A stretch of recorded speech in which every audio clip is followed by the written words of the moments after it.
Hi friends, ഞാനിപ്പോൾ നിൽക്കുന്നത് രാത്രി 1 മണിയോടെ കൊണ്ടോട്ടിക്കടുത്തുള്ള മുസ്ലിയാരങ്ങാടി ബസ് സ്റ്റോപ്പിലാണ്. ഒരു സുഹൃത്തിന്റെ വീട്ടിൽ പോയ ശേഷം മലപ്പുറത്തേക്ക് തിരിച്ചു പോകാനാണ് ഞാൻ ഇവിടെ എത്തിയത്. ഈ സമയത്ത് ബസ് കിട്ടുമോ എന്ന് എനിക്ക് ഒരു ഉറപ്പുമില്ലായിരുന്നു.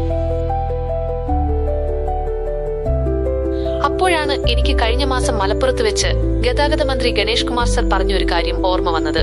KSRTC പുതിയതായി ഇറക്കിയ ഒരു ആപ്പിനെ കുറിച്ച്.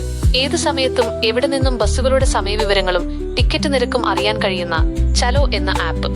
ഈ ആപ്പ് എന്റെ ഈ പ്രശ്നത്തിന് ഒരു പരിഹാരമാകുമോ? നമുക്കൊന്ന് നോക്കാം.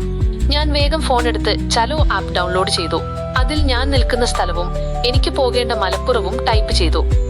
നോക്കൂ, എന്റെ ഫോണിൽ ഇപ്പോൾ അടുത്ത ബസ് എത്ര മിനിറ്റിനുള്ളിൽ എത്തുമെന്ന് കാണിക്കുന്നു. അതുമാത്രമല്ല, അതിനുശേഷമുള്ള ബസ്സുകളുടെ സമയവും വ്യക്തമായി രേഖപ്പെടുത്തിയിട്ടുണ്ട്. ഇപ്പോൾ എന്റെ ടെൻഷൻ പകുതിയായി കുറഞ്ഞു.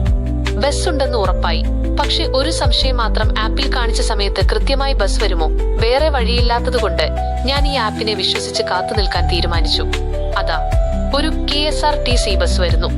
ശരിക്കും പറഞ്ഞാൽ ഞാൻ ഞെട്ടിപ്പോയി. ചലോ ആപ്പിൽ കാണിച്ച അതേ സമയം, അതേ ബസ് സ്റ്റോപ്പിൽ. ഞാൻ വേഗം ബസ്സിലേക്ക് കയറി. ഈ രാത്രിയിലും എന്നെപ്പോലെ ഒരുപാട് യാത്രക്കാർ KSRTCയെ വിശ്വസിച്ച് യാത്ര ചെയ്യുന്നുണ്ട്. ഞാൻ ടിക്കറ്റ് എടുത്തു. എത്ര രൂപയാണെന്നറിയണ്ടേ? ഞാൻ യാത്ര ചെയ്യാൻ തുടങ്ങിയപ്പോൾ ആപ്പിൽ കാണിച്ച അതേ നിരക്ക്. യാതൊരു മാറ്റവുമില്ല. എന്റെ യാത്ര സുഗമമായി മുന്നോട്ടു പോകുന്നു. ഈ യാത്രയിൽ ചലോ ആപ്പ് എന്റെ ഏറ്റവും വലിയ സഹായിയായി മാറി. KSRTC ശരിക്കും ഒരു വിപ്ലവം സൃഷ്ടിച്ചിരിക്കുന്നു. ഈ സൗകര്യം നിങ്ങളിലേക്ക് എത്തിക്കാൻ കഴിഞ്ഞതിൽ എനിക്ക് ഒരുപാട് സന്തോഷമുണ്ട്. എല്ലാവരും ഈ ആപ്പ് ഉപയോഗിച്ച് നോക്കുക. നിങ്ങളുടെ യാത്രാനുഭവം കൂടുതൽ എളുപ്പമാക്കാൻ ഇത് തീർച്ചയായും സഹായിക്കും. നിങ്ങൾ KSRTCയുടെ ചലോ ആപ്പ് ഉപയോഗിച്ചിട്ടുണ്ടെങ്കിൽ നിങ്ങളുടെ അഭിപ്രായങ്ങൾ താഴെ കമന്റ് ചെയ്യണേ.